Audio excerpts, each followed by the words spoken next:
નમસ્કાર, સ્વાગત છે આપનું ગુજરાત ફર્સ્ટમાં સમાચારોમાં. હું આપની સાથે યશ. મહત્વના સમાચારથી બુલેટિનની શરૂઆત કરીએ. અમદાવાદમાં હજુ પણ અસહ્ય ગરમીનો અહેસાસ થશે. આગામી 7 દિવસમાં વરસાદી માહોલ બનવાની પૂરી શક્યતા. અમદાવાદમાં આજે મહત્તમ તાપમાન 40 ડિગ્રી નોંધાયું. ગાંધીનગરમાં મહત્તમ તાપમાન 38 ડિગ્રી નોંધાયું છે. હવામાન વિભાગ દ્વારા માછીમારોને દરિયો ન ખેડવાની પણ ચેતવણી આપવામાં આવી છે. શક્તિશાળી સાયક્લોનિક સર્ક્યુલેશન સિસ્ટમ હાલ સક્રિય થઈ છે. તેલંગાણા તરફથી બનેલા ટ્રફની વ્યાપક અસર રાજ્ય પર જોવા મળશે. 7 દિવસ દરમિયાન વિવિધ વિસ્તારોમાંથી વરસાદની શક્યતા. દક્ષિણ અને મધ્ય ગુજરાતમાં વરસાદી પ્રવૃત્તિઓ વધવાની પણ આગાહી કરવામાં આવી છે. 1 થી 25 જૂન દરમિયાન રાજ્યના વિવિધ ભાગોમાં વરસાદ પડશે. અમદાવાદમાં આગામી દિવસોમાં તાપમાન 36 થી 40 ડિગ્રી રહેવાની પણ શક્યતા છે.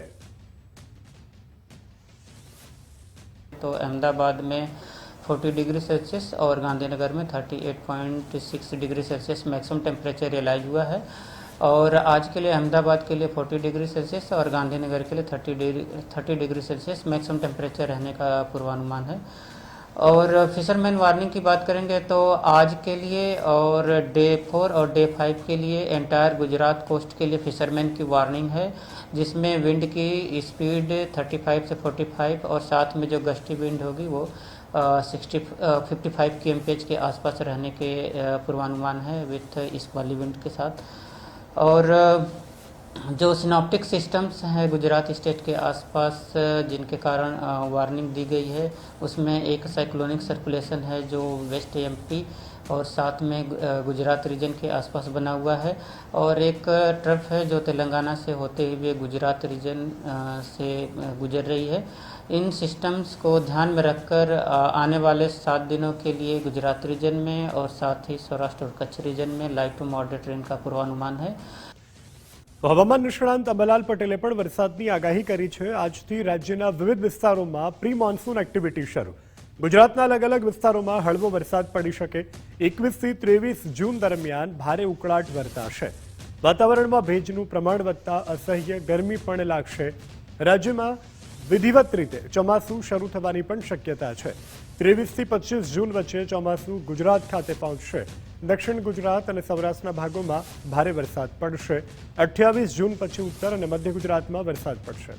28 જૂનથી બંગાળની ખાડીમાં સિસ્ટમ સક્રિય થઈ જશે. પાટણ, મહેસાણા, સાબરકાંઠા અને અરવલ્લીમાં વરસાદ થશે. પંચમહાલ અને વડોદરામાં પણ ગાજવીજ સાથે વરસાદ પડશે. હમણાં પ્રી મોન્સૂન એક્ટિવિટીનો વરસાદ ચાલુ રહેવાની શક્યતા રહેશે. તારીખ 21, 22, 23 જૂનમાં ભેજનો ઉકળાટ વધશે અને ધન પરસેવાથી રેપઝેપ થતું જોવા મળશે. અને તારીખ 23 થી 25 જૂનમાં દક્ષિણ ગુજરાતના ભાગોમાં વરસાદની પેટર્ન બનશે અને દક્ષિણ સૌરાષ્ટ્રના ભાગોમાં દક્ષિણ ગુજરાતના ભાગોમાં વરસાદ પડવાની શક્યતા રહેશે. લગભગ કેટલાક ભાગમાં વધુ ભારે વરસાદ થવાની શક્યતા રહેશે. પરંતુ તારીખ 18 થી 22માં બંગાળ ઉપસાગરમાં હલચલ વધશે અને તારીખ 28 જૂનથી બંગાળ ઉપસાગરના ભેજના લીધે તેનો ભેજ છે પૂર્વ મધ્યપ્રદેશના ભાગોમાં આવવાની શક્યતા રહેતા પૂર્વ ગુજરાતના પૂર્વ ભાગોમાં, આ ઉપરાંત પાટણ સમી હારીજના ભાગોમાં, સાબરકાંઠાના ભાગોમાં, હિંમતનગરના ભાગોમાં અને અરવલ્લીના ભાગોમાં, પંચમહાલના ભાગોમાં, મહીસાગરના ભાગોમાં, વડોદરા વગેરે મધ્ય ગુજરાતના ભાગોમાં, અમદાવાદ, ગાંધીનગરના ભાગોમાં પણ તારીખ 29 જૂનથી 5મી જુલાઈ વચ્ચે વરસાદ થવાની શક્યતા રહેશે. તો આ તરફ અમરેલી પંથકમાં મેઘરાજાની ધમાકેદાર એન્ટ્રી થઈ છે. શહેર સહિત ગ્રામ્ય વિસ્તારોમાં ધોધમાર વરસાદ પડ્યો છે. અમરેલીના નાના ભંડારિયા ગામે ભારે વરસાદ પડ્યો છે. નાના ભંડારિયા ગામની સ્થાનિક નદીમાં આવ્યું પૂર. નદીમાં નવા નીરની આવક થતાં સ્થાનિકો અને ખેડૂતો ખુશખુશાલ છે. ગામના રસ્તાઓ ઉપર પણ વરસાદી પાણી વહેતા થયા. લાંબા સમય બાદ વરસાદ પડતા જગતનું તાત ખુશખુશાલ જોવા મળી રહ્યું છે. અમરેલીના નાના ભંડારિયાના દૃશ્યો મેં આપની ટીવી સ્ક્રીન પર બતાવી રહ્યા છીએ કે જ્યાં મેઘરાજાએ આજે ધડબડાટી બોલાવી છે. પહેલા જ વરસાદમાં નદી નાળા છલકાયા. ગામની મુખ્ય બજારોમાંથી પણ વરસાદી પાણી વહેતા થયા. વાવણી લાયક વરસાદ થતાં ખેડૂતો ખુશખુશાલ જોવા મળી રહ્યા છે.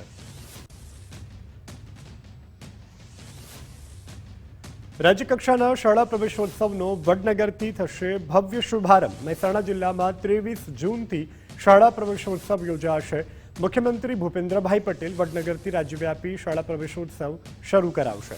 સમગ્ર રાજ્ય માટે વડનગરથી પ્રવેશોત્સવનો પ્રારંભ કરાવાશે. સવારે 10:30 કલાકે મુખ્યમંત્રી આ પ્રવેશોત્સવનો શુભારંભ કરાવશે. પ્રવેશોત્સવ બાદ મુખ્યમંત્રી વડનગરમાં વિકાસલક્ષી કામોને નિહાળશે. વડનગરમાં વિવિધ વિકાસલક્ષી કામોની મુખ્યમંત્રી સમીક્ષા કરશે.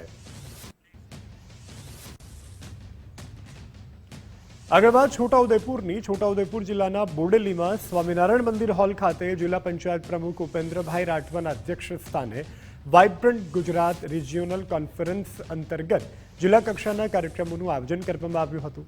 વડાપ્રધાન નરેન્દ્રભાઈ મોદીના આત્મનિર્ભર ભારતના સ્વપ્નને સાકાર કરવા અને મુખ્યમંત્રીના નેતૃત્વમાં પ્રાદેશિક વિકાસને વેગ આપવાના આશયથી યોજાયેલા આ કાર્યક્રમમાં ખેતી, પશુપાલન, સંખેડા, ફર્નિચર, ડોલોમાઇડ અને ઇકો ટુરિઝમ જેવા ક્ષેત્રોમાં રોકાણની સંભાવનાઓ વિશે ચર્ચા કરવામાં આવી હતી. જેમાં વહીવટીતંત્ર દ્વારા કલરાણી ખાતે 100 એકરથી વધુ વિસ્તારમાં મંજૂર થવાના અંતિમ તબક્કાઓમાં હાલ જે જીઆઈડીસી થકી રોજગારીની નવી તકો ઊભી કરવાની પ્રતિબદ્ધતા વ્યક્ત કરાઈ હતી. નવા ઉદ્યોગ સાહસિકોને સરકારી યોજનાઓ, ઇન્ડસ્ટ્રી પોલિસી અને બેંક લોનની પ્રક્રિયાથી માહિતગાર કરવા સાથે બોડેલી સહજાનંદ ક્રેડિટ ઇન્ડસ્ટ્રીઝના પ્રમુખ જયમીન પટેલ અને લઘુ ઉદ્યોગ ભારતીના ગિરીશભાઈ જેઠવાએ પોતાની સક્સેસ સ્ટોરી અને અનુભવો રજૂ કર્યા હતા. ડીજીએમ દ્વારા જીએમડીસી મિનરલ પ્રોજેક્ટ અંગે સંબોધન કરાયું હતું, જે છોટાઉદેપુર જિલ્લાને ઔદ્યોગિક ક્ષેત્રે એક નવી દિશા આપશે. વિકસિત ગુજરાત ઔદ્યોગિક નીતિ 2026 અંતર્ગત છોટાઉદેપુર જિલ્લામાં vibrant Gujarat, vibrant Chhota Udepur regional કોન્ફરન્સનું આયોજન કરવામાં આવ્યું હતું.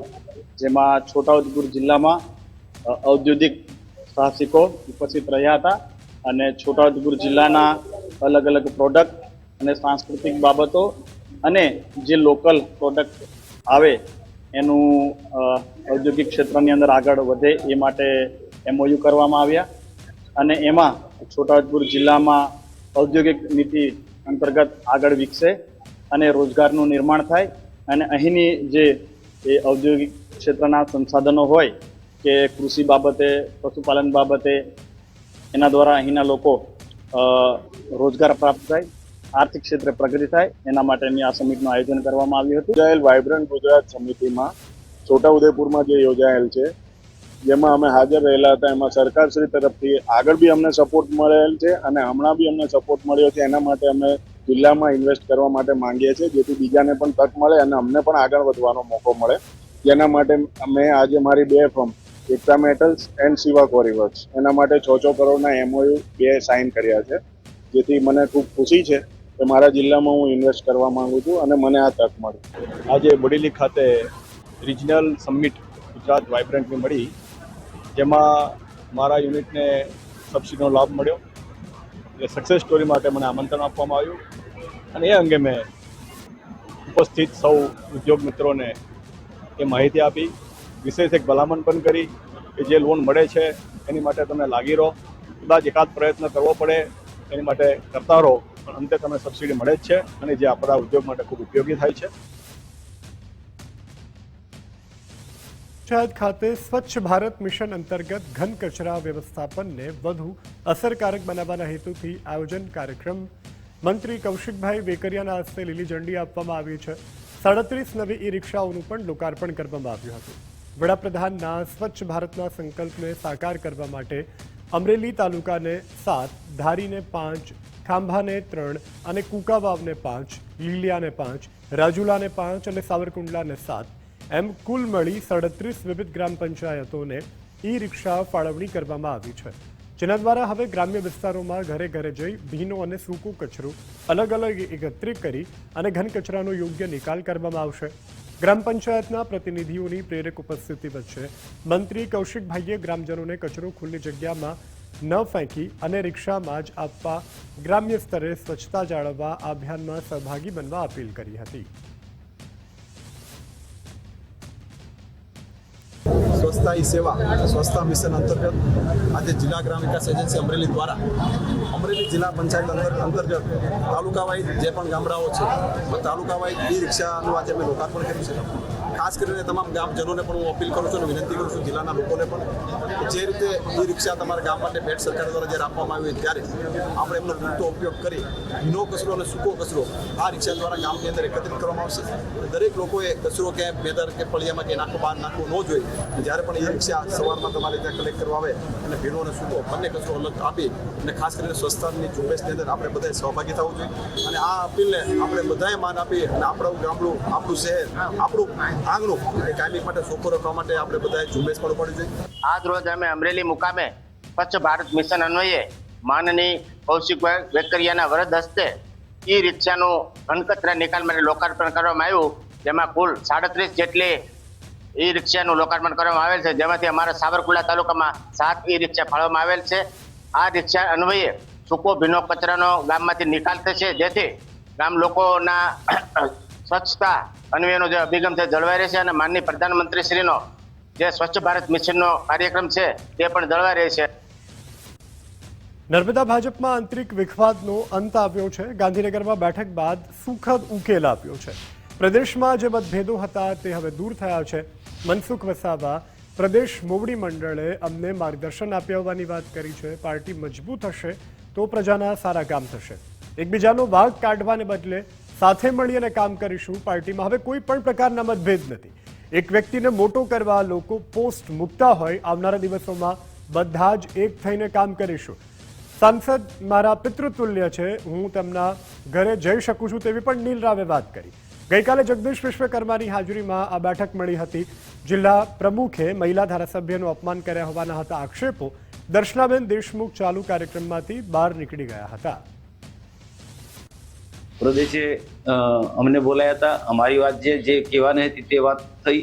હવે કોઈનો વાંક કાઢ્યા કરતા બધાએ એક પાર્ટીના કામ માટે કામે લાગી જવાનું એવું નક્કી કર્યું છે અને પાર્ટીમાં હવે કોઈ પણ પ્રકારના હવે ભેદ નથી.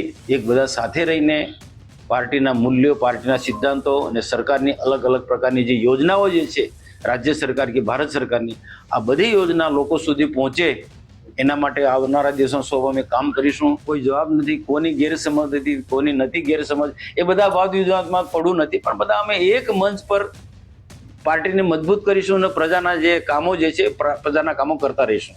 વિવાદ ગેરસમજ જે હતી એ દૂર થઈ છે. વિવાદ એક અલગ પ્રકારનો શબ્દ છે અને મેં કીધું કે આ એક પરિવાર છે, એટલે જ્યારે પણ પાર્ટીના કાર્યક્રમો કે બાકીના કાર્યક્રમો સાથે ભેગા મળીને કામ કરતા હોય છે ને, આ ભૂતકાળમાં કર્યા છે ને ભવિષ્યમાં કરવાના. સાંસદનું ઘર એ મારું ઘર છે, એમાં જવા માટે મારે મીડિયાને કે સાંસદશ્રીની પણ મંજૂરીની જરૂર નહીં. મારું પોતાનું ઘર છે, હું ત્યાં જઈને જમી શકું અને એ સાંસદશ્રીના ધર્મપત્ની છે, એ મારા માતૃતુલ્ય છે. સાંસદશ્રી મારા પિતૃ છે વ્યક્તિ છે, એટલે એમાં ક્યારે જઈશું એવો કોઈ પ્રશ્ન જ ના હોય. મારી ઈચ્છા થાય ત્યારે જો ત્યાં જમી શકું, બેસી શકું. ચોક્કસ એવા તત્વો છે જે ભાજપ ડેમેજ કરવા માટે, ગેરસમજો ઊભી કરવા માટે સોશિયલ મીડિયામાં પણ લખતા હોય છે, ક્યારેક ક્યારેક ખોટી માહિતીઓ પણ પહોંચાડતા હોય છે. પણ એ બધું જ આ બધા આખું જે ચાલ્યું છે એમાં ધ્યાનમાં આવ્યું છે. એક વિષયો મારે માન્ય સાંસદશ્રીના ધ્યાન પર મૂકવાના છે. સીઆઈડી ક્રાઇમે ડીજીપી ડોક્ટર KLN રાવે યોજી બેઠક. અતિ સંવેદનશીલ જે ગુનાઓ છે તેની ઝીણવટભરી સમીક્ષા કરવામાં આવી. કોર્ટમાં ઝડપી કાર્યવાહી માટે મજબૂત પુરાવા ઉપર ભાર મુકાયો છે. ડિજિટલ ગુનાની સામે ફોરેન્સિક સાધનો વાપરવા પણ આદેશ કરવામાં આવ્યા છે. દરેક કેસની તપાસ નિયત સમયમાં પૂર્ણ કરવાની તાકીદ કરવામાં આવી છે. ખાસ નાણાકીય સંસ્થાઓની સાથે સંકલન વધુ અસરકારક કરવા આદેશ. છેતરપિંડીનો ભોગ બનનારને ઝડપી ન્યાય આપવા સમીક્ષા.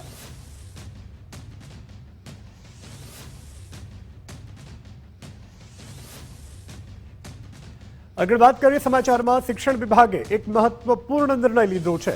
રાજ્યભરમાં 200 સંકલિત શાળાઓને મંજૂરી અપાઈ છે.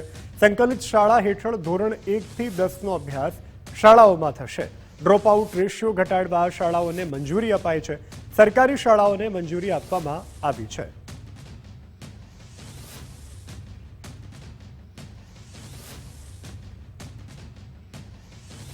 વરસાદ ખેંચાતા ખેડૂતો માટે સરકારે મોટો નિર્ણય જાહેર કર્યો છે. ખેડૂતોને સિંચાઈ માટે વીજળી આપવામાં આવે છે, તેને લઈ સરકાર તરફથી નિર્ણય લેવામાં આવ્યો છે. વીજળીના કલાકો 8ના બદલે હવે 10 કલાક કરાયા છે. વરસાદ ખેંચાતા 1 મહિનો 10 કલાક વીજળી અપાશે. રાજ્યના ઉર્જા વિભાગે વીજ કંપનીઓને આપી છે આ અંગે સૂચના. પાકના વાવેતર પર અસર ન થાય તે માટે આ નિર્ણય ખેડૂતોના હિતમાં લેવામાં આવ્યો છે. તો પાટણ જિલ્લાના ખેડૂતો માટે રાહતના સમાચાર સામે આવી રહ્યા છે. રાજપુરા બ્રાન્ચ કેનાલમાં છોડવામાં આવ્યું પાણી. સરદાર સરોવર નર્મદા નિગમ દ્વારા પાણી છોડાયું. રાજપુરા શાખામાં છોડવામાં આવ્યું છે 100 ક્યુસેક પાણી. હારીજના 20, સમી તાલુકાના 26 ગામોને મળશે લાભ. 35,000 હેક્ટર જમીનને મળશે સિંચાઈ માટેનું પાણી.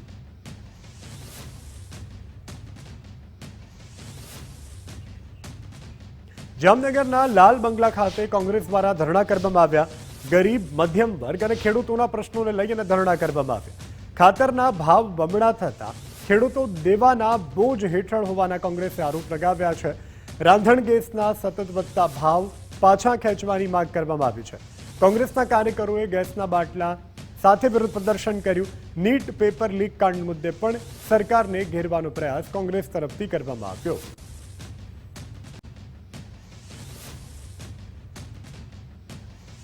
આજરોજ લાલ બંગલા ખાતે ગરીબો, મધ્યમ વર્ગ અને ખેડૂતોનો અવાજ થઈ કોંગ્રેસના કાર્યકર્તાઓ અને કોંગ્રેસ જામનગર જિલ્લા કોંગ્રેસ સમિતિ અહીંયા ધરણા અને આંદોલન ઉપર બેઠી છે. તમે જુઓ તો વર્તમાન સમયમાં ગેસના ભાવ, ખાતરના ભાવ અને ઉદ્યોગો પાયમાલ થઈ ગયા છે. ગરીબો, મધ્યમ વર્ગ કેવી રીતે ઘર ચલાવવું, એનો ચૂલો કેવી રીતે ચલાવવો, અને વર્તમાન સમયમાં તમે જોવો છો તો ભારત દેશનું શિક્ષણ તંત્ર આવ નાબૂદ કરી નાખ્યું છે. જ્યાં સુધી દેશ શિક્ષિત નહીં બને ત્યાં સુધી દેશનો વિકાસ ન થાય. આપના છોટાઉદેપુર જિલ્લા પંચાયતના સદસ્યની ધરપકડ કરવામાં આવી છે. આપના છોટાઉદેપુર તાલુકા પ્રમુખના જ સભ્ય સામે ફરિયાદ. ચાલુ કારે જીવલેણ હુમલો કર્યાનો ગંભીર આરોપ લાગ્યો છે. છોટાઉદેપુર પોલીસ મથકમાં ગુનો નોંધીને તપાસ હાથ ધરવામાં આવી છે. રાકેશ રાઠવા ઝેર બેઠકના જિલ્લા પંચાયતના સદસ્ય છે. કોર્ટે આરોપી રાજેશ રાઠવાના સોમવાર સુધીના રિમાન્ડ મંજૂર કર્યા છે. તો છોટાઉદેપુર આપના જિલ્લા પંચાયતના સદસ્ય જેઓની ધરપકડ કરવામાં આવી છે તેમના પર આરોપ છે ચાલુ કારે જીવલેણ હુમલો કર્યાનો. છોટાઉદેપુર પોલીસ મથકમાં ગુનો નોંધવામાં આવ્યો છે. તપાસ હાથ ધરવામાં આવી છે અને કોર્ટે આરોપી રાજેશ રાઠવાના સોમવાર સુધીના રિમાન્ડ મંજૂર કર્યા છે.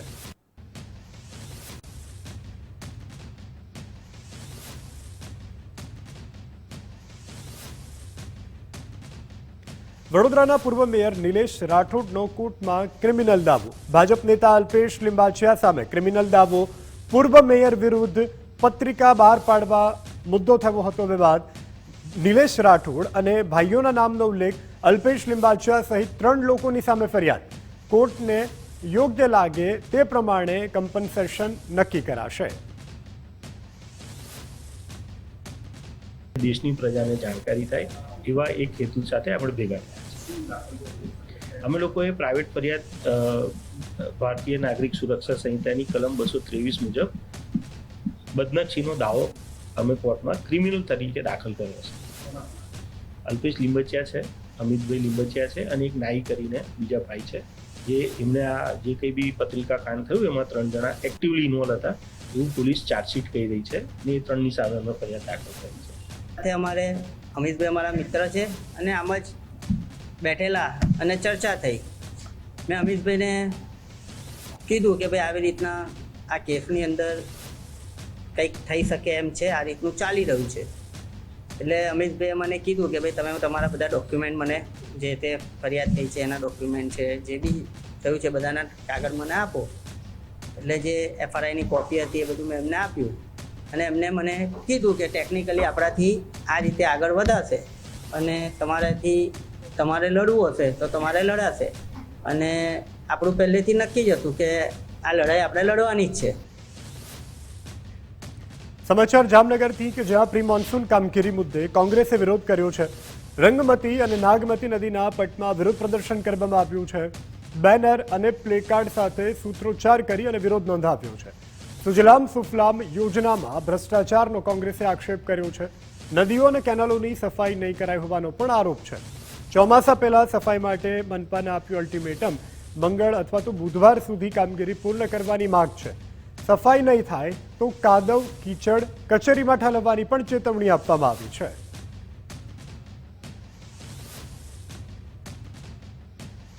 ધરણા ઉપર એટલે બેઠા છીએ કે હજી તમારી પાસે સમય છે, ચોમાસું થોડુંક દૂર છે તો તમારી પાસે સમય છે ને આ તાત્કાલિક સફાઈ નદીઓની થાય, પેટા કેનાલોની સફાઈ થાય.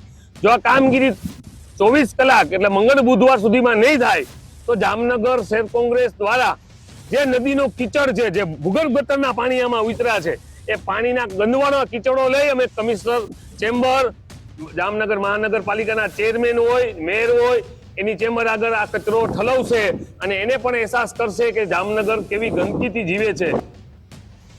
વડોદરાના સાવલી તાલુકાના લોકો દૂષિત પાણીથી પરેશાન. વડદલા, વેમાર અને ગરદિયા ગામના ખેડૂતોને હાલાકી પડી રહી છે. ઉદ્યોગોના કેમિકલયુક્ત પાણી ગ્રામજનોમાં ભારે રોષ જોવા મળી રહ્યો છે. કંપનીઓનું દૂષિત પાણી કેનાલમાં ઠલવાતા હોવાના આરોપ છે. મેન કેનાલમાં ઝેરી પાણી ભળતા ખેડૂતોના પાકને નુકસાન. કેમિકલવાળા પાણીથી પશુ પક્ષીઓના જીવ જોખમમાં છે. તંત્રને અંગે અનેક વખત રજૂઆતો કરી છતાં પણ હજુ સુધી કોઈ પગલાં લેવામાં આવ્યા નથી.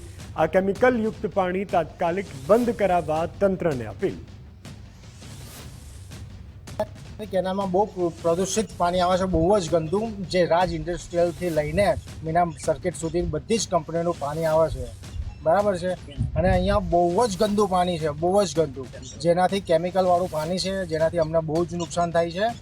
તો અમે મહેરબાની કરીને જો કે બધાને વિનંતી અમે કરેલ છે કે મહેરબાની કરીને આવું કાર્ય ના કરશો, આવું દૂષિત પાણી અમારી કેનાલમાં ના નાખશો. છતાં કોઈ એક્શન લીધી જ નથી. અમે બધે જ વાત કરેલી છે, બરાબર છે. તો હવે શાંતિથી અમે બધાને આ વિડીયો મારફતે કહેવા માગીએ છીએ કે આ પાણી બંધ કરે. બાકી અમે જો ઉગ્ર આંદોલન કરીશું તો બધા ઇન્ડસ્ટ્રીઝવાળાને ભારે પડી જશે. તેમાં ગરદિયા, વડદલા અને વેમાં 3 ગામને પાણી મળે છે એ કેનાલમાંથી. અને એ કેનાલમાં રાજ ઇન્ડસ્ટ્રીથી માંડીને મીના સર્કિટ સુધીના તમામ કંપનીઓના પાણી રોડના ગટર મારફતે સિંચાઈ તળાવમાં નાખવામાં આવે છે. અને એ પાણીથી અમારે ખેડૂતને પાકમાં નુકસાન થાય છે, વત્તા પક્ષીઓ જાનવરોને પણ જાનહાનિ થાય છે. એમાં સમલાયાથી તે ઇરિગેશન સુધીમાં જેટલી ફેક્ટરીઓ છે એ લોકો દૂષિત પાણી અમારે આ કેનાલમાં નાખે છે અને તેના લીધે અમારી જમીનનો બગાડ થાય છે, પાકનો બગાડ થાય છે. જિલ્લા પંચાયતને વારંવાર રજૂઆત કરી છે, ગામ સરપંચને વારંવાર રજૂઆત કરી છે, પણ આ કંપનીઓના પાણીનો કોઈ નિકાલ આવતો નથી. આ લોકો વધારે પડતું પાણી રાત્રે આ કેનાલમાં ખોલે છે. જિલ્લા પંચાયત દ્વારા કોઈ પણ રજૂઆત કે કોઈ પણ એક્શન થઈ નથી. લીલા ઝાડ કાપવાનો વિવાદ. ગૌચર જમીન પર મંજૂરી વિના ઝાડ કપાતા ગરમાવો જોવા મળી રહ્યો છે. સરપંચના પદ પર ગેરકાયદે ઝાડ કાપ્યાનો આક્ષેપ લાગ્યો છે. સરપંચ વેપારીએ મળી અને 3 લાખ રૂપિયાના ઝાડ કાપ્યાનો દાવો છે. તલાટીએ ઝાડ કાપવા અંગે અજાણ હોવાનું જણાવ્યું. ગ્રામ પંચાયતના સભ્યોની મામલતદાર અને ટીડીઓને રજૂઆત. અમારા પંચાયતમાં કોઈ જાતનો ઠરાવ પણ થયેલો નથી અને કોઈ જાતનો માહિતી અમને પણ મળેલી નથી. અને ઝાડ સરપંચ શ્રી પ્રતિશીએ 17 નંગનો ઝાડનું એક ઝાડ આશરેથી વજનમાં 150 થી 200 મણ વજન હતું, 17 નંગનું કટિંગ કરી નાખેલું છે લીલા ઊભા ભાવ. રાજકોટના શાપર વેરાવળ વિસ્તારમાં કરોડોની લૂંટ થઈ છે. વૃદ્ધને માર મારી અને રોકડ તેમજ દાગીનાની લૂંટ. 2.47 કરોડ રોકડા અને 5 થી 7 તોલા સોનાની લૂંટને અંજામ આપવામાં આવ્યો છે. 5 થી 6 શખ્સોએ રાતના સમયે લૂંટની ઘટનાને અંજામ આપ્યો છે. રાત્રે 1 વાગ્યાની આસપાસ લૂંટ કરીને ફરાર થયા છે લૂંટારાઓ. બુકાનીધારી શખ્સો પાછળના ભાગેથી ઘરમાં ઘૂસ્યા. એલસીબી સ્થાનિક પોલીસની ટીમે તપાસ હાથ ધરી છે. FSL ડોગ સ્કોડની ટીમ પણ તપાસમાં જોડાઈ છે. વિવિધ ટીમો બનાવી અને શહેરમાં નાકાબંધી કરાય. સીસીટીવીના આધારે આરોપીઓની શોધખોળ પોલીસ કરી રહી છે. 4-5 જણા આવ્યા હતા બુકાનીધારી, એ લોકોએ આવી રીતે કર્યું છે અને નીકળી ગયા છે. એમને રૂમમાં બ્લોક કરી દીધા હતા, ધાકો મારીને પાડી દીધા હતા અને પછી બેઠેલા હતા. અંદાજિત 2.5 કરોડ રૂપિયા આજુબાજુ લૂંટ છે. રાતે 4-5 માણસો આવ્યા અને બાયણું તોડી અને અંદર ગયા. મને બુકો મારીને ઓસરીમાં પાડી દીધો. પછી કબાટમાં કેશ ને સોનું ને રાઇફલ એ લઈને રહ્યા ગયા, એક મોબાઈલ. એટલે હું બહાર નીકળ્યો ત્યારે દોડીને આવી મને પછાડી દીધો. એટલે બુકો મારી દીધો. એક જણો લોખંડનો હરિયો લઈને માથે ઊભા રહ્યો અને ઊભો ન થવું. પછી એની રીતે એને બધું લૂંટ કરીને ફિંગર પ્રિન્ટ એક્સપર્ટ આવી ગયા છે. ડોગ સ્કોડની મદદ લેવામાં આવી રહી છે. ડોગ સ્કોડ ઘણા દૂર સુધી ગયેલ છે અને અલગ અલગ ટીમો LCB SOGની તથા સાપર પોલીસની ટીમો પાડી અને અલગ અલગ દિશામાં તપાસ ચાલુ છે. CCTV ફૂટેજ જોવાનું ચાલુ છે. કેસ 2,47,00,000 જેવી કેસ ગયેલ છે અને સોનાના ઓર્નામેન્ટ્સ ગયેલા છે અને એક રાઇફલ ગયેલી છે. આશરે 1 વાગે જે છે 4 થી 5 બુકાનીધારીઓ જે છે આ ઘરમાં જે છે ગેરકાયદેસર રીતે પ્રવેશ કર્યા હતા. પ્રવેશ કરીને જે છે यहाँ જે હાલના જે ભોગ બનવા છે અને ફરિયાદી છે જીતેન્દ્રસિંહ જડેજાજી, આ ફરિયાદી સાથે જે છે આ લોકોએ એને ભયમાં મૂકીને અને એને જે સામાન્ય ઈજા કરીને આ સાઈડમાં બેસાડી દીધા. પછી આ જે છે કબાટમાં જે કેશ હતી, આ કેશ આ જે છે લૂંટારુઓ એ લઈને અહીંયાથી ભાગી ગયેલા છે. રાતે જે છે કરીબ જે છે 2 વાગ્યા પછી પોલીસ સ્ટેશનમાં આ બાબતની જાણ કરવામાં આવેલી. સાયન્સ FSL અધિકારી અને જે છે ડોગ સ્ક્વોડ અને ફિંગરપ્રિન્ટ એક્સપર્ટની પણ વિઝિટ થઈ ગયેલી છે અને આ લોકોએ જે છે જે જરૂરી પુરાવા છે એ સ્થળ ઉપરથી મેળવેલા છે.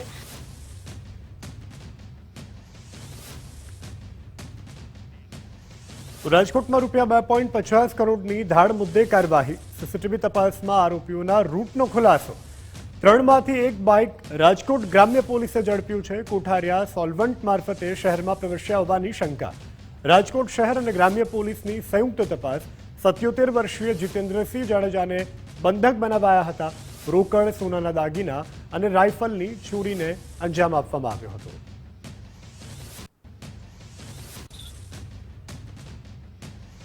સમાચાર અમદાવાદથી. અમદાવાદમાં MD ડ્રગ્સ અને ગાંજા સાથે 2 શખ્સો ઝડપાયા છે. સોલા પોલીસે એક મહિલા સહિત 2 આરોપીઓની ધરપકડ કરી. આરોપીઓની સામે NDPS એક્ટ હેઠળ ગુનો નોંધવામાં આવ્યો. 23.10 ગ્રામ MD ડ્રગ્સ અને 194.87 ગ્રામ ગાંજો કબજે કરવામાં આવ્યો છે. મોબાઈલ, રોકડ, એક્ટિવા પણ કબજે કરવામાં આવ્યા છે. કુલ રૂપિયા 1.29 લાખનો મુદ્દામાલ જપ્ત કરવામાં આવ્યો છે. ઓગણજ ગામ પાસેથી આ બંને આરોપીઓને ઝડપી લેવાયા. સમગ્ર મામલે પોલીસે વધુ તપાસ હાથ ધરી. વડોદરાના મકરપુરામાં 2 જૂથ વચ્ચે અથડામણ થઈ. સરદાર કોલોની વિસ્તારમાં આ જૂથ અથડામણ. તલવાર અને હોકી વડે બબાલ થતા અફરાતફરીનો માહોલ. વાહનોમાં તોડફોડ પણ કરવામાં આવી. વાહનોમાં ભારે નુકસાન થયું છે. અનેક યુવાનો ઇજાગ્રસ્ત થતા તાત્કાલિક સારવાર માટે ખસેડાયા. કેટલાક મકાનની બારીઓના કાચ પણ તોડી નંખાયા. 112ની ટીમ તાત્કાલિક ઘટના સ્થળે પહોંચી અને સાથે ઘર્ષણ પણ થયું.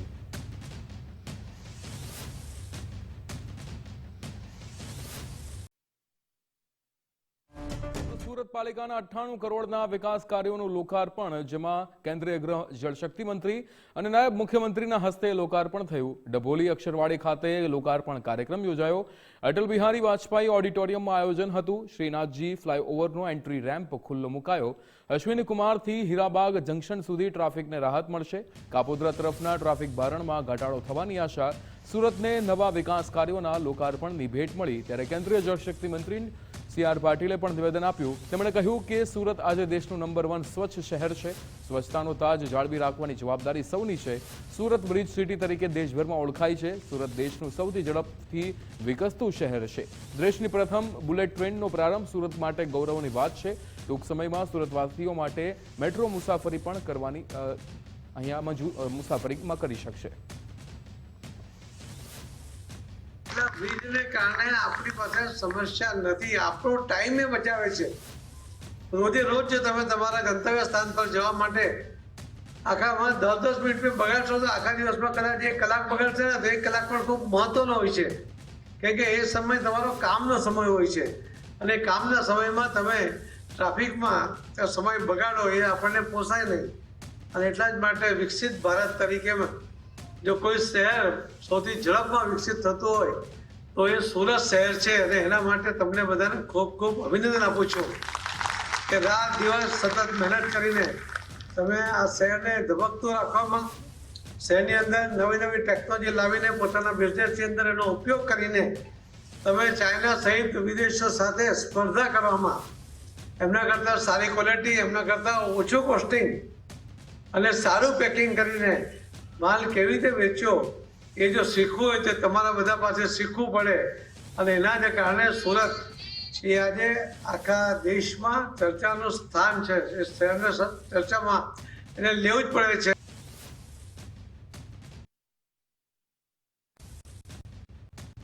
પરિવહન વ્યવસ્થામાં નોંધપાત્ર પરિવર્તન જાહેર થયું. 8000થી વધુ જીએસઆરટીસી બસોમાં QR કોડ ફીડબેક સિસ્ટમ અમલી થઈ. જીએસઆરટીસીને મુસાફરો તરફથી જબરદસ્ત પ્રતિસાદ મળ્યો છે. 3.13 લાખ મુસાફરોના રિવ્યુ સાથે 4.7 સ્ટાર રેટિંગ મળ્યું છે. મુસાફરોની ફરિયાદો પર ડેપો સ્તરે જ તાત્કાલિક કાર્યવાહી થઈ રહી છે.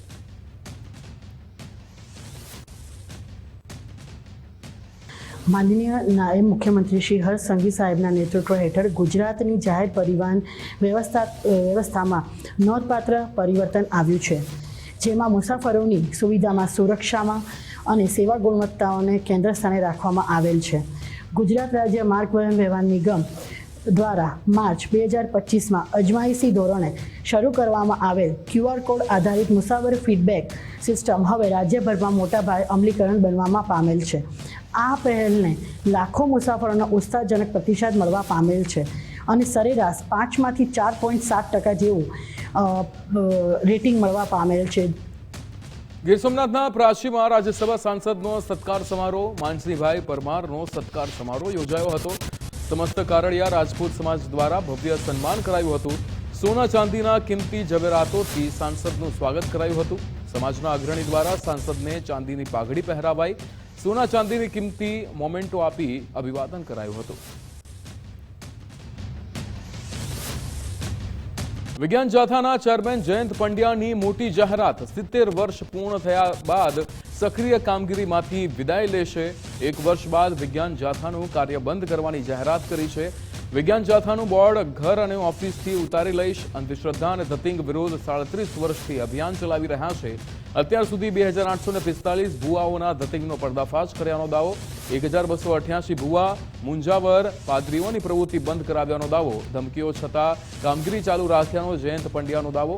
હું કોઈની ધમકીથી ડરતો નથી. હાલ 69મું વર્ષ ચાલુ છે. 1 વર્ષ કામ કરીશ તેવું નિવેદન જયંત પંડ્યાએ આપ્યું. કે ભાઈ ખાસ કરીને મારી ઉંમર 70 વર્ષની પૂરી થાય ત્યારે જે પર્દાફાશની કામગીરી અને જે ફિલ્ડ ઉપર જે લોક ચળવળની કામગીરી સંપૂર્ણ બંધની જાહેરાત કરી છે, નિવૃત્તિ જાહેર કરીએ છીએ. માત્ર અમે અવેરનેસના અને સ્ટેજના કાર્યક્રમો, વ્યાખ્યાનને તે ચાલુ રાખશું. બાકી કોઈનો વિરોધ પ્રદર્શિત કરવા, સૂત્રોચ્ચાર કરવા, આ તમામ કાર્યક્રમો 70 વર્ષની આયુ પૂરી થાય એટલે તુરંત બંધ કરશું. અમારા હાથે જ ભારત જન વિજ્ઞાન જાથાના બોર્ડ છે એ અમે કારોબારીના સભ્યો સાથે ઉતારી લઈશું તેવો પણ અમે કઠોર નિર્ણય કર્યો છે. કારણમાં એટલું છે કે વિજ્ઞાન જાથા ઉપર અત્યાર સુધીમાં મરણ તો 4થી વધુ વાર હુમલા થયા છે. ઘર ઉપર હુમલા થયા છે. 1993ની અંદર ઓફિસ ઉપર હુમલો થયો છે. ઓફિસમાં તોડફોડ કરવામાં આવી છે. અમદાવાદ મહાનગરપાલિકા સ્માર્ટ ફાયર સિસ્ટમ લાવશે. ફાયર સર્વિસ માટે GPS સિસ્ટમ મૂકવામાં આવશે. રિયલ ટાઈમ મોનિટરિંગ સિસ્ટમ અમલમાં મુકાશે. ત્યારે નાગરિકો ફોટો મોકલીને ફાયર વિભાગને જાણ કરશે. આગનું કદ, ધુમાડાની પ્રમાણ, જોખમ સ્તર ઓળખી શકાશે. ફાયરના દરેક વાહનમાં GPS સિસ્ટમ લગાડાશે. કંટ્રોલ રૂમ દ્વારા લાઈવ લોકેશન મોનિટરિંગ પણ શક્ય બનશે.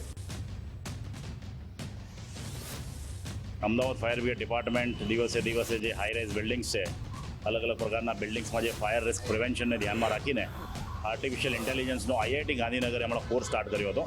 એમાં અમદાવાદ ફાયર બ્રિગેડ ડિપાર્ટમેન્ટથી અમે 2 ઓફિસર પણ ગયા હતા, તે એટેન્ડ કરેલ હતું. ખાસ કરીને artificial intelligence fire safety auditor અને ખાસ કરીને ફાયર સેફ્ટી ટ્રેનિંગને ખૂબ જ ઇમ્પોર્ટન્સ આપે છે. કોઈપણ જગ્યાએ વાયોલેશન દેખાય, ફાયર સેફ્ટી લો વાયોલેશન, ઉલ્લંઘન દેખાય કાયદાનું, તો તરત જ તેને ડિટેક્ટ કરીને નોટિસ ઓનલાઈન આપી શકે છે. એવા સોફ્ટવેર પણ ડેવલપ થઈ ગયા છે. પ્લસ આર્ટિફિશિયલ ઇન્ટેલિજન્સની જે ટેકનોલોજીકલ સોફ્ટવેર છે તે અલગ અલગ ફાયર વ્હીકલ્સ કેટલા સમયમાં ત્યાં પહોંચશે અને કોઈ પણ માણસ ત્યાંના ઘટના સ્થળનો ફાયરનો ફોટો મોકલશે તો એનું લાઈવ લોકેશન્સ કેટલા ટ્રાફિકમાં અમારી ફાયર બ્રિગેડની, અમદાવાદ ફાયર બ્રિગેડ ડિપાર્ટમેન્ટના નજીકના ફાયર સ્ટેશનની ગાડીઓ ત્યાં કેટલા સમયમાં પહોંચશે તે લાઈવ લોકેશન સાથે કોઈ પણ માણસ જોઈ શકે. એકદમ ડિજિટલ ટ્રાન્સપરન્ટ ટેકનોલોજી છે. રાજકોટના કોઠારિયામાં પરિણીતા સાથે દુષ્કર્મની ઘટના. ઇમિટેશન કામ આપવા બહાને દુષ્કર્મનો આરોપ લગાવ્યો હતો. ત્યારે ફોટા અને વિડીયો બતાવી બ્લેકમેલિંગ કર્યાની પણ ફરિયાદ છે. પતિ છૂટાછેડા લેવા દબાણ કરાતો હોવાનો પણ આક્ષેપ છે. મહિલાને વારંવાર ધમકાવી શોષણ કર્યાનો આરોપ છે. પતિ બાળકને જાનથી મારી નાખવાની ધમકી આપ્યાનો પણ દાવો કરાયો છે. આજીડેમ પોલીસે આરોપી રિંકલ આબલિયાની ધરપકડ કરી છે. ફરિયાદી બેન છે, સામાવાળા જે આરોપી છે રિંકલ આંબલિયા, એમને ઇમિટેશનનો ધંધા બાબતની ઓળખાણ થયેલી અને ત્યારબાદ અવારનવાર એ કામ આપતા હતા અને આ બેનને વોટ્સઅપ કોલ કરીને પોતાના ઘરે બોલાવતા હતા અને એની સાથે શારીરિક સંબંધ રાખેલો અને ત્યારબાદ એના જે વિડીયો બનાવેલા અને ઘણી વખત બાથરૂમમાં પણ જે અશ્લીલ વિડીયો બનાવેલા એની ધમકી આપીને તેમને વારંવાર સંબંધો બનાવવાનું દબાણ કરવામાં આવતું હતું તેમજ તેમના પતિને પણ ડાયવોર્સ આપી દેવાની ધમકી આપતા હતા. પોતાની છોકરીને કંઈક થશે તો મરણ ગયેલ તો એનું આ દોષારોપણ પણ આ બેન પર આવશે, એમના પતિ પર આવશે એમ કરીને દબાણમાં લાવીને આ બેન સાથે સંબંધ રાખવાનું આ કામના આરોપી અવારનવાર પ્રેશર કરતા હતા. રાજકોટમાં લગ્નની લાલચ આપી યુવતી સાથે દુષ્કર્મ કરવામાં આવ્યું. આજીડેમ પોલીસે આરોપી ભરત ચંદ્રપાલની ધરપકડ કરી છે. કેટરર્સમાં કામ કરતા હતા. યુવક અને યુવતી વચ્ચે પ્રેમ સંબંધ હતો. આરોપી યુવતીને 3 માસની બાળકી સાથે તડછોડી નાસી ગયો હતો. લગ્નના બહાને વારંવાર દુષ્કર્મ આચર્યાની ફરિયાદ નોંધાઈ છે. ફરિયાદના આધારે પોલીસે કાયદેસરની કાર્યવાહી હાથ ધરી છે. આજીડેમ પોલીસ સ્ટેશનમાં એક બેન છે જેમને ફરિયાદ આપેલી કે આ કામના સામાવાળા છે ભરત ચંદ્રપાલ, એની સાથે એમના જે કેટરિંગનો બિઝનેસ છે એમાં એમની સાથે ઓળખાણ થયેલી અને ત્યારબાદ એમને એવી પ્રોમિસ આપેલી કે હું તારી સાથે લગ્ન કરીશ ને તને રાખીશ. પરંતુ ત્યારબાદ ઘણા વર્ષો સંબંધ રાખવા છતાં પણ એક સંતાન પણ થઈ ગયું તેમ છતાં એને ખાતરી આપવા છતાં લગ્ન કરેલ નહીં અને આ બાબતે આજીડેમ પોલીસ સ્ટેશનમાં ગુનો દાખલ કરેલ છે.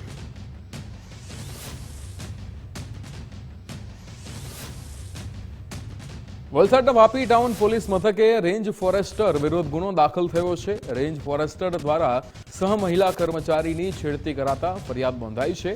રજિસ્ટર ચેક કરવાના બહાને બોલાવી મહિલાને બાથમાં લેવાનો પ્રયાસ કર્યો હતો. મહિલા કર્મચારીએ પોલીસ ફરિયાદ નોંધાવતા હડકંપ મચ્યો છે. ફોરેસ્ટર વિભાગમાં બનેલી આ શરમજનક ઘટનાને લઈને ચકચાર મચ્યો છે. અમદાવાદ પાલનપુર હાઈવે પર ગંભીર અકસ્માત સર્જાયો છે. કાણોદર વાસણા પાટિયા નજીક અકસ્માતમાં એકનું મોત થયું છે. ઉભેલા ટ્રક પાછળ બાઇક ચાલક ઘૂસી જતા મોત થયું છે. અકસ્માત થતાં જ ઘટના સ્થળે લોકોના ટોળેટોળા ઉમટ્યા હતા. પાલનપુર તાલુકા પોલીસે અકસ્માત અંગે તપાસ હાથ ધરી છે.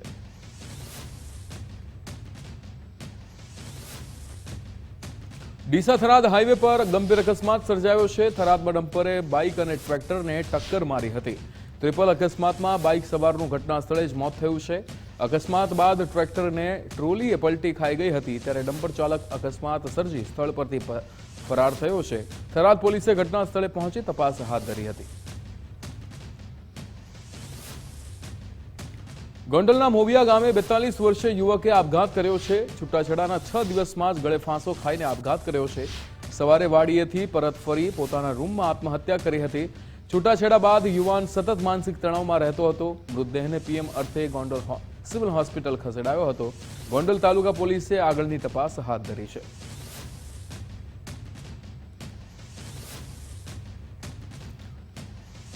સુરેન્દ્રનગરના પાટડીના જંજુવાડા ધામ ખાતે લોક ડાયરો, જેમાં આઈ શ્રી રાજબાઈમાં ધામ ખાતે લોક ડાયરામાં ભારે જનમેદની ઉમટી હતી. ડાયરામાં લોકગાયક સાગરદાન ગઢવી પર સોનાની નોટો વરસાદ થયો હતો. ક્ષત્રિય સમાજની આસ્થાના કેન્દ્ર સમાન ધામમાં ભક્તિમય માહોલ જોવા મળ્યો. રાજબાઈમાં ધામના આ ધાર્મિક કાર્યક્રમમાં કલાકારો ઉપસ્થિત રહ્યા હતા. ઉના નવા બંદર ખાતે નારાયણ ખાનગી શાળાનો વિવાદ, જેમાં શાળાના 188 બાળકોના ભવિષ્ય સામે સવાલો ઉભા થયા છે. શાળામાં ફાયર સેફટી અને ગ્રાઉન્ડ ન હોવાની લેખિત રજૂઆત થઈ છે. શાળા સંચાલકનો સરપંચ સામે શાળા સીલ કરવાનો આરોપ છે, ત્યારે શાળા સંચાલકનો સરપંચ પર કિન્નાખોરી રાખવાનો પણ આક્ષેપ. જિલ્લા શિક્ષણ અધિકારીનો શિક્ષણ કાર્ય બંધ રાખવાનો આદેશ. ફાયર સેફટી માટે કાર્યવાહી કરી હોવાનો સંચાલકનો દાવો. નારાયણ શાળા સામે કાર્યવાહી કરવાની ગ્રામજનોની માંગ. એ સ્કૂલ નારાયણ પ્રાથમિક શાળા છે અને એના ઓનર છે નટવરગીરી ગોસ્વામી અને વર્ષોથી ગેરકાયદેસર રીતે સ્કૂલ ચલાવે છે. કેમ કે સ્કૂલનું બાંધકામ એકદમ જર્જરિત છે, બાંધકામ ગેરકાયદેસર છે, એમાં કોઈ સેનિટેશનની વ્યવસ્થા પણ નથી, રમતગમતનું મેદાન નથી, ફાયર સેફટી નથી અને એ માણસ જે શિક્ષક છે એ શિક્ષક રીતે કોઈ જાતનું એનું સારું વર્તણૂક નથી. બાળકો પાસેથી ગેરકાયદેસર બળજબરીપૂર્વક ફી લે છે અને ધાક ધમકી આપે છે કે જો બાળકને મારી સ્કૂલમાંથી લઈ લીધો તમને હું સર્ટિફિકેટ નહીં આપું. ફાયર યુનિવર્સિટી માટેની રિફિલો છે એના માટે અમે એપ્લિકેશન કરી દીધેલી છે અને જિલ્લા શિક્ષણ અધિકારીને પણ જાણ કરેલી છે. પરંતુ એ અમારી વાત માનતા નથી. અને ગામમાંથી કંઈક અરજી કરવામાં આવી છે આ શાળા બાબતે, એનું શું? શાળા બાબતે જે અરજી કરવામાં આવી છે તે શાળાની પૂર્વ બાજુ રમતનું મેદાન હતું અમારું. એ મેદાન અરજી કરનારે દબાવેલ હતી અને એની સામે અમે કોર્ટમાં ગયેલા અને કોર્ટે ચુકાદો આપ્યો કે આ જગ્યા ખુલ્લી કરવી. કોર્ટે ચુકાદો આપ્યા પછી પંચાયતને જાણ કરી કે આ જગ્યા ખુલ્લી કરાવી દે. તો પંચાયત એના સગા થતા હોવાથી એ ખુલ્લું કરાવતા નથી. ત્યારબાદ અમે તાલુકા મામલતદારમાં સ્વાગતમાં પ્રશ્ન મૂકેલો અને સ્વાગતમાં હુકમ આપ્યો કે દિન 15માં આ જગ્યા ખુલ્લી કરાવવી. સ્વાગતના હુકમ બાદ ખુલ્લી ન થતાં અમે જિલ્લા સ્વાગતમાં એ પ્રશ્ન મૂક્યો. જિલ્લા સ્વાગતે દિન 30માં આ જગ્યા ખુલ્લી કરવા માટે આદેશ આપેલો.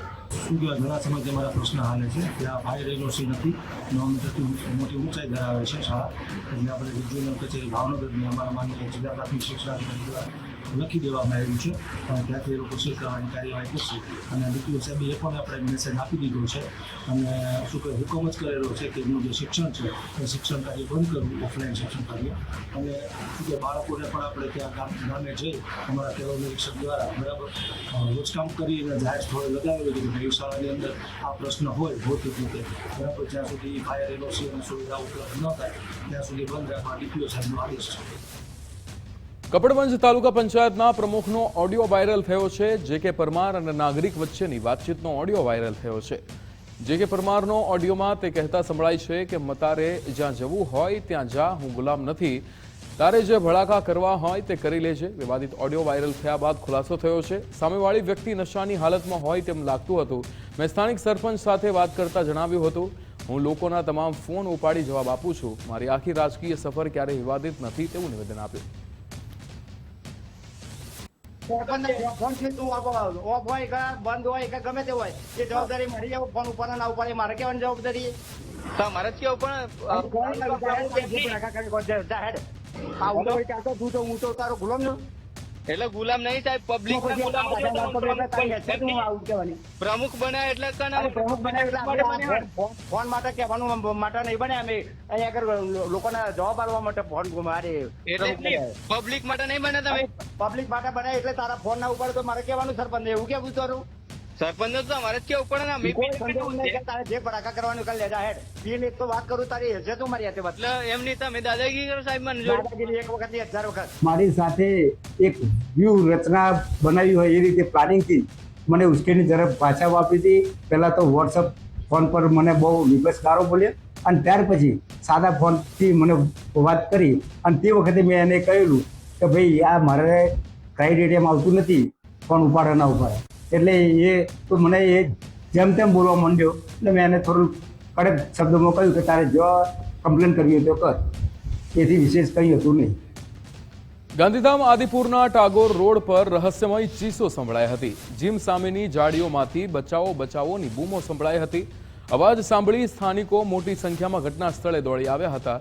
લોકો ભેગા થતાં જ ચીસો અચાનક બંધ થતાં રહસ્ય વધુ ઘેરાયું હતું. ઘટનાને લઈને આદિપુર પોલીસે તપાસ શરૂ કરી છે. સમગ્ર વિસ્તારને કોર્ડન કરી જાળીઓમાં તપાસ હાથ ધરાઈ છે. ડ્રોન કેમેરાથી આકાશી સર્વેલન્સ કરીને નિરીક્ષણ કરાયું છે. જમીન અને આકાશ એમ બંને રીતે તપાસ હાથ ધરવામાં આવી છે. ચીસોનું ચોક્કસ કારણ કે કોઈ વ્યક્તિ અંગે માહિતી મળી નથી. રહસ્યમય ચીસોના સ્ત્રોત સુધી પહોંચવા પોલીસ તપાસ હાથ ધરી રહી છે. દિલ્હીમાં કોળી સમાજના શક્તિ પ્રદર્શન પર દેશભરની નજર છે. ત્યારે તાલ કટોરા સ્ટેડિયમમાં આવતીકાલે કોળી સમાજનું મહાસંમેલન છે. કુંવરજીભાઈ પછી રાષ્ટ્રીય પ્રમુખ વિરેન્દ્ર કશ્યપનું શક્તિ પ્રદર્શન. પૂર્વ રાષ્ટ્રપતિ રામનાથ કોવિંદ ખાસ અતિથિ તરીકે હાજર રહેશે. કોળી સમાજના 2 રાષ્ટ્રીય અધિવેશનને લઈને ચર્ચાઓ તેજ થઈ છે. હીરાભાઈ સોલંકી, કનુભાઈ પટેલ, મનુભાઈ ચાવડા દિલ્હીમાં હાજર. ત્યારે ગુજરાતમાંથી મોટી સંખ્યામાં આગેવાનો, યુવાનો, મહિલાઓ પહોંચ્યા. ગુજરાતના વિવિધ જિલ્લાઓના હોદ્દેદારો પણ દિલ્હીમાં પહોંચ્યા. મંત્રી નીમુબેન અને સાંસદ રાજેશ ચુડાસમાની હાજરી અંગે અટકળો છે. ત્યારે કોળી સમાજના રાષ્ટ્રીય અધિવેશન પર રાજકીય વર્તુળોની નજર છે. ગુજરાતથી મોટી સંખ્યામાં સમાજના પ્રતિનિધિઓ દિલ્હી રવાના થયા.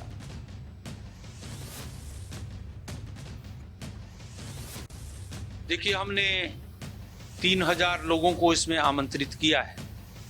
मोबिलाइजेशन हमने काफ़ी की है. जो हमारे डेलीगेट्स हैं, इसमें भीड़ की बात नहीं है, परंतु सारे देश से जो हमारे सक्रिय कार्यकर्ता हैं, सक्रिय सदस्य हैं, या उनका समाज के लिए कोई योगदान रहा है, उनको हमने इसमें आमंत्रित किया। इसके साथ साथ हमने इस बार ये भी निर्णय लिया कि हमारे रत्नों के हिसाब से जो कोली रत्न हैं, जिनका विशिष्ट हमारे कोली समाज के लिए योगदान है, उनको भी हम कोली रत्न सम्मान से सम्मानित करने जा रहे हैं।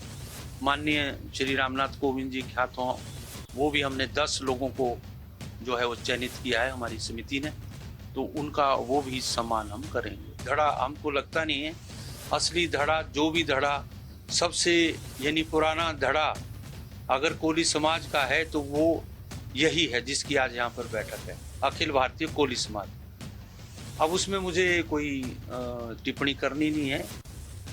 इसमें हमारे सभी वरिष्ठ वो लोग हैं, काम कर रहे हैं, उनका आशीर्वाद लगातार है और लगातार सारे देश में जो अपने कोली समाज के लिए लगातार काम कर रहे हैं, उसमें अजीत भाई से बेहतर कौन हो सकते हैं, सत्यनारायण पवार जी से बेहतर कौन हो सकते हैं, हरिशंकर माहौर जी से बेहतर कौन हो सकते हैं, मनु भाई चावड़ा से बेहतर कौन हो सकते हैं। यानी उन लोगों की एक लंबी फहरिस्त है नेताओं की, जिनको 50, 60, 60 साल जो है, जिन्होंने अपनी सारी जवानी कोली समाज के उत्थान के लिए दे दी। तो इस प्रकार के लोग जो हैं यहाँ पर हैं और जिसका मुझे आज सौभाग्य है।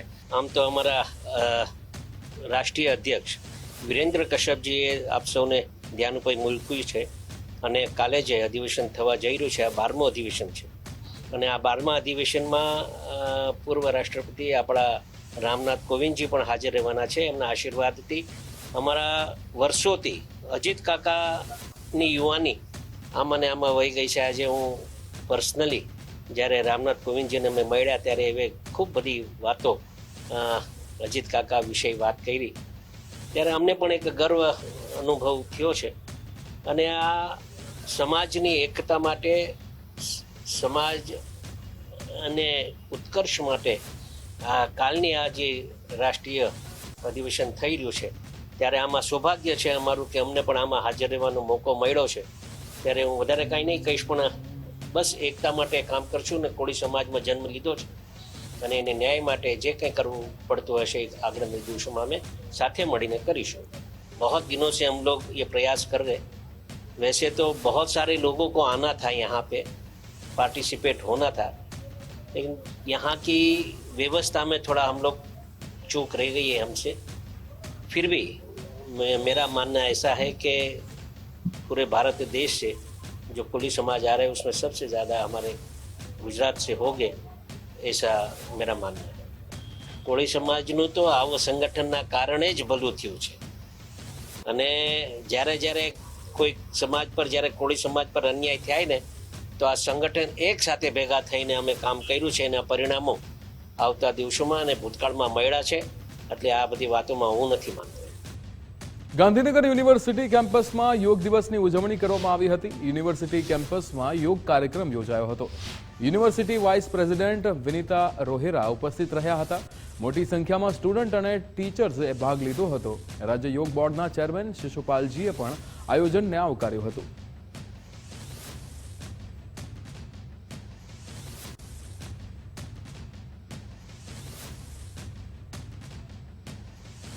વિજ્ઞાન જાથા સંસ્થા બંધ કરવાના નિર્ણયનો મામલો, જેમાં ચેરમેન જયંત પંડ્યાને સંસ્થા ચાલુ રાખવાની અપીલ કરવામાં આવી છે। પુરુષોત્તમ પીપળિયાએ સોશિયલ મીડિયા પર અપીલ કરી છે। ફેસબુક પર પોસ્ટ મૂકીને દુઃખ વ્યક્ત કર્યું હતું। વિજ્ઞાન જાથા સંસ્થા બંધ કરવાનો નિર્ણય દુઃખદ, જયંતભાઈનું અંધશ્રદ્ધા નાબૂદીનું અભિયાન ખૂબ જ સરાહનીય રહ્યું। નિડરતાથી ચાલતા આ અભિયાનને બંધ ન કરવા અપીલ કરી।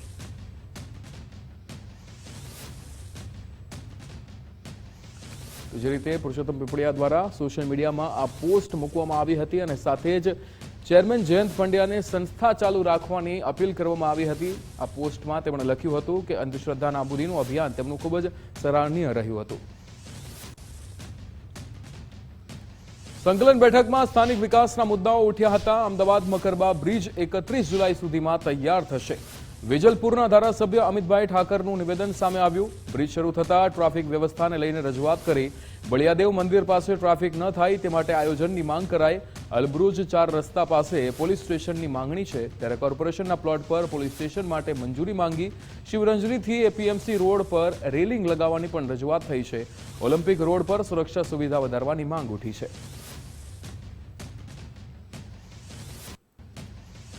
મકરબાથી જે બ્રિજ છે એ 31 જુલાઈ સુધીમાં તૈયાર થઈ જશે.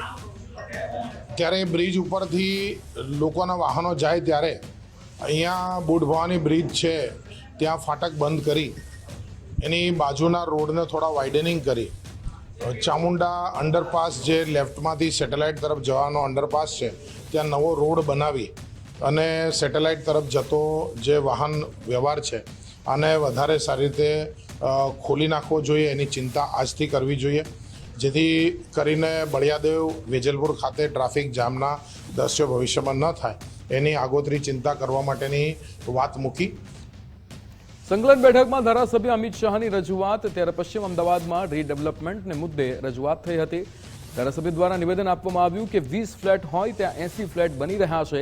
રીડેવલપમેન્ટ બાદ પાણી ગટરના પ્રશ્નો. ત્યારે ગાંધીનગર આઈઆઈટીને સર્વે કરવા માટે કામગીરી સોંપાઈ છે. પશ્ચિમ ઝોનમાં રોડ પર દબાણો હટાવવા રજૂઆત કરવામાં આવી છે. પશ્ચિમ અમદાવાદમાં રીડેવલપમેન્ટ ખૂબ મોટી સંખ્યામાં થઈ રહ્યું છે. 20 ફ્લેટ હોય ત્યાં 80 ફ્લેટ બની રહ્યા છે.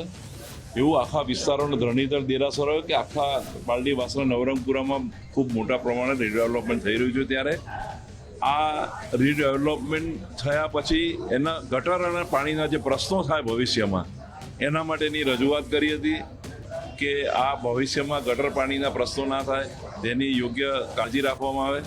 તો એમને કોઈ આઈટીઆઈ ગાંધીનગરને કન્સલ્ટન્સી સોંપી એવો મને જવાબ આપ્યો છે. આગ લાગે ત્યારે ઉપરથી જ્યારે ઉતરવાની જગ્યા ના હોય અને માણસ ગભરાઈ જાય તો કૂદે, તો એના માટે ફાયર બ્રિગેડમાં કેટલા સાધનો છે કે નીચે કૂદે તો ઝીલી લે. તો એમને મને કહું કે અમારી પાસે એક સાધન છે. મેં કમિશનરશ્રીને કહું કે સમયની માંગ છે કે આવા દરેક ગાડીમાં સાધનો હોવા જોઈએ. તો હાલ સમાચારમાં બસ આટલું જ. આપ જોતા રહો ગુજરાત ફર્સ્ટ. નમસ્કાર.